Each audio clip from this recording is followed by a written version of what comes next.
I would have liked the respect to know it, at least the respect from the mayor to know it before I learned about it in the media and started getting media calls. I think I deserve that. 2010 begins with the resignation of Tulsa Police Chief Ron Palmer. A week later, more than 120 officers lose their jobs, the result of a $10 million budget shortfall. 147 firefighters avert the same fate by voting to take a pay cut. There is an epidemic in our community, and it's taking our children. 2 months later, one of the state's worst meningitis outbreaks kills 2 children and hospitalizes several more in the Ulaga-Talala School District. Hundreds of volunteers raise money for survivors, including 6-year-old Jeremiah Mitchell, who lost his arms and legs in the tragedy. On April 8th, opening day at One Oak Field draws nearly 9,000 spectators. Impressive numbers throughout the season lift the drillers to an all-time attendance record. There was a lot of people that was at the wrong place at the wrong time. They get shot too. Then, across green country, in blatant disregard for public safety, a teenager opens fire inside Muskogee's Arrowhead Mall. The bullets kill 17-year-old Jared Reed and strike several innocent bystanders who survive.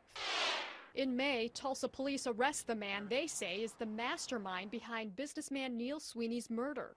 One of the city's most shocking murder-for-hire cases comes to involve 5 suspects. Authorities later uncover an alleged assassination plot against District Attorney Tim Harris. It's hard to look because that tower was really such an icon of Tulsa. Months later, flames reduce the Admiral Twin Drive-In Theater into a pile of rubble.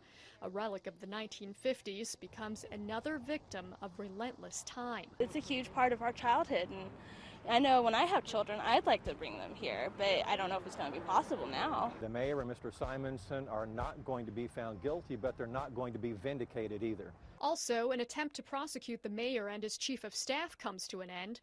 A special investigator determines that Terry Simonson did indeed lie to counselors about a grant that could have saved many officers' jobs. By the time council decides to move on, nearly all police officers who had been laid off are rehired. We were sitting there, and all of a sudden, well, you know, I felt something, and I thought, well, and I looked around, and the whole building was shaking. In October, it's a taste of California living as an earthquake near Norman sends tremors through the Tulsa area. The mid-morning event dominates conversations for days. Just last month, in a first for Oklahoma, voters elect a woman for governor. U.S. Representative Mary Fallon will soon be sworn in as the state's 27th chief executive. I think it's now time for all of us to come together as Oklahomans and move this state forward. 2010 ends with another change in leadership. No surprises here as the mayor appoints interim chief Chuck Jordan as Tulsa's next top cop. Krista Flash, 2 News works for you. That's trust. That's going to be job 1 for me.